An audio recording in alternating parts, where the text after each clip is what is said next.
Okay. I'm going to take my time on this one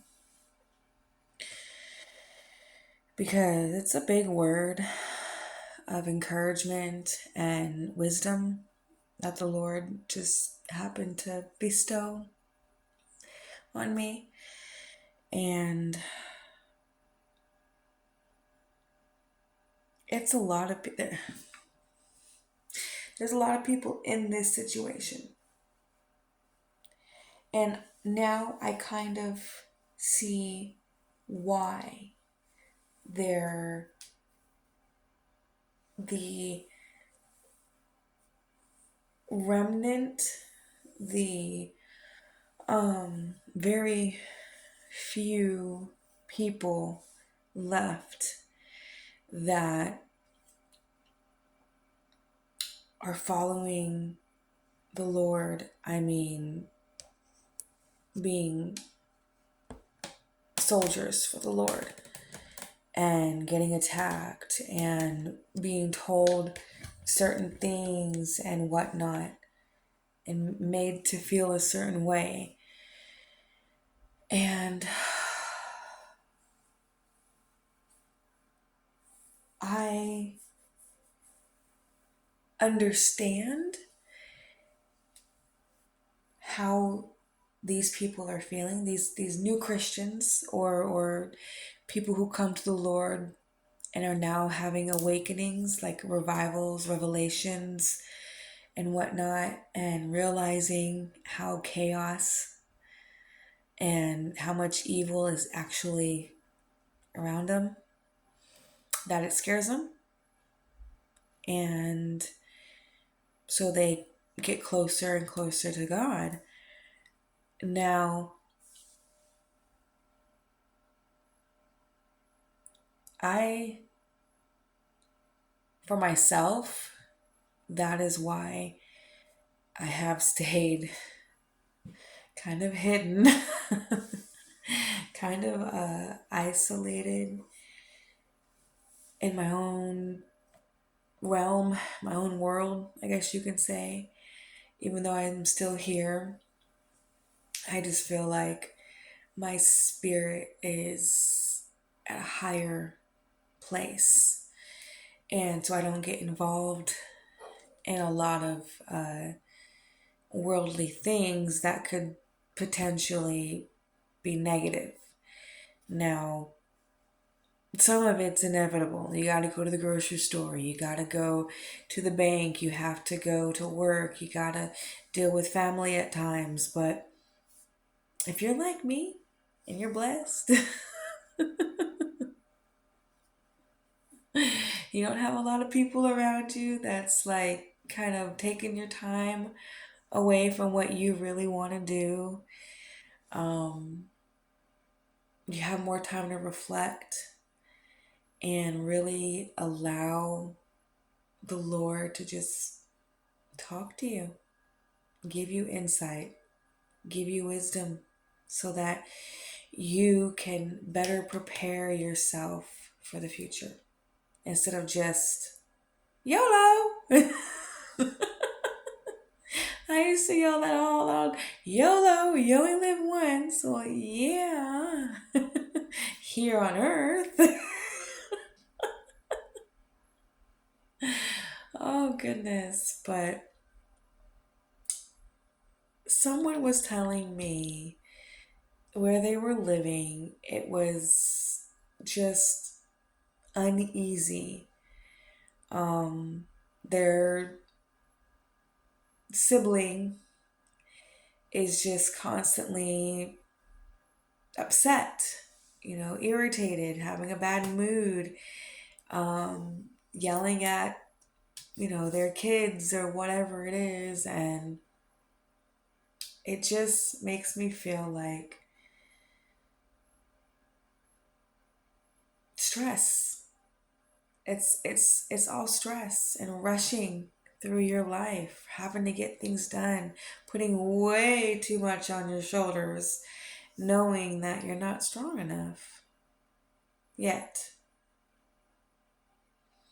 But they were saying that It's all they could hear was just like negative, negative, like this is that's mine, and an attitude, and just like negative, just negative. That's all I could think of is the word negative. That's all I could think of. Just like broke down negative. Like boo hoo, pity party. I'm doing so much that now I'm irritated, so I'm gonna just vomit it out on you. Because you're there and you're the closest to me. And that's sad because that could be your child or your mom or a best friend or your wife or your husband. You could be literally, I'm going to say it, okay? Projectile vomiting your stress, your negativity on everybody around you because you want to look good or to work hard enough to succeed this amount of money. But you can't handle it because your foundation is not solid. It's going to crumble. And then you're going to spew out all of your doubts, all of your evil, all of your demons, all of your sinful, negative feelings, and you're going to hurt the people around you. And then that's going to build resentment in them to where later on they're going to feel like, man, I don't really want to be like this person. And I don't want to be around this person anymore. So I'm going to pull back and not have that relationship anymore with them. And there you have it. Brokenness, unforgiveness, no healing, no repairing what was broken and ripped apart, shredded to smithereens. I know exactly what that feels like. And I'm not like boasting in me. There is nothing that I can boast in of myself. It is all the Lord and His work. So He has taught me over these 38 years of my life that we rush and we put way too much expectations on other people that we wouldn't even really have for ourselves. We take on way too much responsibilities. Even other people's responsibilities, we tend to like, oh, I can help you and I can pick up the slack here and I can work overtime over here and I can pick up that day over there, and oh, I'll skip my daughter's recital for a little extra hours of overtime and that'll help me to prepare for her school year and whatnot. But you're not realizing that that's what's stealing your time. And then there's your reputation. That's basically what other people think about you. You want to have that reputation of being popular, of always having money to go out and do things, always having the time, and always having the great day or great hair day or whatever to go. When in actuality, you don't. You're just pushing through that stuff because you're so used to it. And now that you're not finding joy in it anymore, it stresses you out. And then you become a burden to somebody else around you because you don't know how to get over that and to let that go and to just appreciate where you are in your walk. Just because someone is further than you doesn't mean that you're not on the right path. Just because someone's farther behind you doesn't mean they're going in the wrong direction. We got to take the time to seriously stop our days and our clocks. Take off the watch. Don't look at the time. And just be there. Be present. Take in the surroundings. Go somewhere where it's peaceful, like the beach or, a trail, hiking trail with a waterfall or something. Naoki Falls, I wish I could get there again, which I probably will soon. But we fill ourselves, well, I don't anymore, but I used to fill myself, fill my time with everything else but being in God's presence. And it nearly ran me to the ground. So I have learned to say no. If someone had asked me in the past, do you want to go out to the bar? Do you want to go have a barbecue somewhere with a whole bunch of people, around? I probably would have been like, yeah, sure, let's do it. But lately, I've been retreating because self-care is very important. Taking that time to pamper yourself, to love yourself so that you can love others is key. Don't be a negative Nancy all the time. Just because you're stressed out, because you worked too much, or you went to bed too late the night before, so you're tired. Well, the Holy Spirit, if you have that Holy Spirit in you, you can harness that power and have energy for a couple of days. Trust me, I've done it. You can harness the power of the true gift of fasting and be able to do it for months.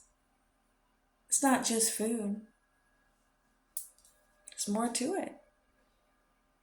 And that's just the first thing that comes to your mind because that's what everybody's so used to doing is eating. But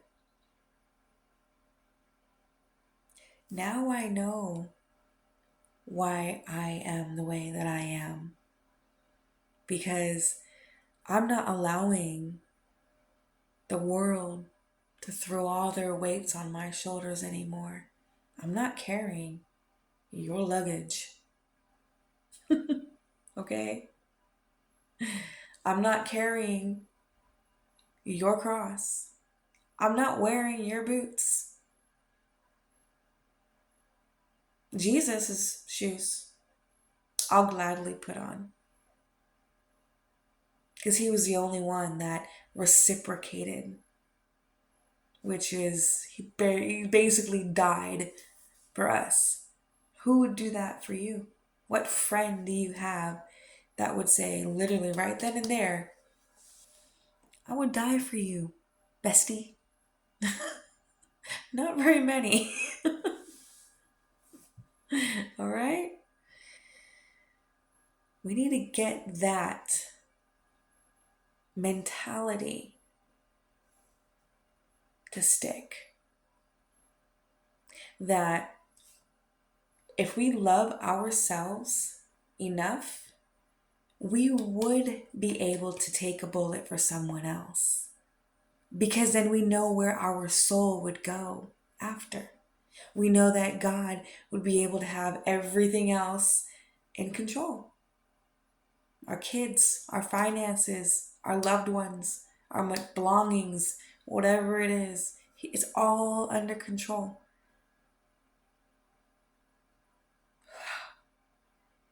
That just took a big weight off my shoulders. I don't have to have control. What could I control anyways, besides myself and my own tongue? Nothing. So we definitely need more of that. And that is holding our tongues, taking it to the Lord. Get into your closet, get into your vehicle and lock all those doors. If you have nowhere else to go, that's by yourself. And you ugly cry to the Lord. You let it all out. If you have to yell, yell. If you have to just sing and cry at the same time and look like you're got schizophrenia or Tourette's or something, do it. Because nobody else even matters. It's who you're worshiping and following and wanting to please that matters. Is it Jesus? Or is it Baal? Or Baal, whatever you call it. Jesus or Baal? God or the world? I've been in the world. Did me no good. And now here I am today, walking with the Lord. And I wish that I had done this sooner. I wish that I would have allowed Him to mold me and shape me the way He knows I can be sooner. But that's just the way it is. You can't go back. So make today count. And don't vomit on people when you're stressed out. Hold your tongue. Get into your quiet place by yourself and you throw those stones at the Lord's feet. You let Him know everything, even if it's anger. He can take it. He created you. He kicked Satan right up out of heaven. He can handle it. And I can guarantee you're going to release some of that weight. And you're going to feel a lot lighter because the Lord's yoke is easy. And then you're going to want to do that again and again and again until you have the joy of the Lord already just deep down where you can just get inside again and pull it out. Happiness and joy is not in this world. It's not in your job. It's not in your career. It's not in your vehicles. And that's not in your money. It's not even in your own children. It's in the Lord. He created your children. He owns them. Just like He owns you and me. Okay? He owns us. So until we can understand that, you're going to struggle a little bit. But to those ones who are really just praying for their family members and friends that are going through this, living with people who are toxic or just in a chaotic environment or an unloving negative Nancy, they'll be able to dig inside, get into that quiet place and pull the joy of the Lord out. And then pray for that person. Because you can't change them. Only God can help them to make the right moves and to do the right things. But you walk your straight and narrow path. You continue to fight that good fight because you know where you're going, just like I do. And I know my worth, and you know your worth. It's in the Lord. And what does the Lord say? We are beautifully and wonderfully made. Show yourself some love. Show God that appreciation for your soul, for your temple, for your mind. And then don't be throwing it all up. All of the stress that you deal with, don't throw it up on other people. You're just projecting. Instead, write it down, read it to the Lord, throw it away. Okay? Because it's not going to get you anywhere. It's going to be a wedge. It's going to be a delay. Don't allow the negativity of this world to distract you. Dig deep for your joy. It's there. I hope you guys have a blessed night. And remember to give God all the thanks for everything. Because without Him, you and I, we wouldn't even be here. Okay? Comprende? All right. Bye, you guys.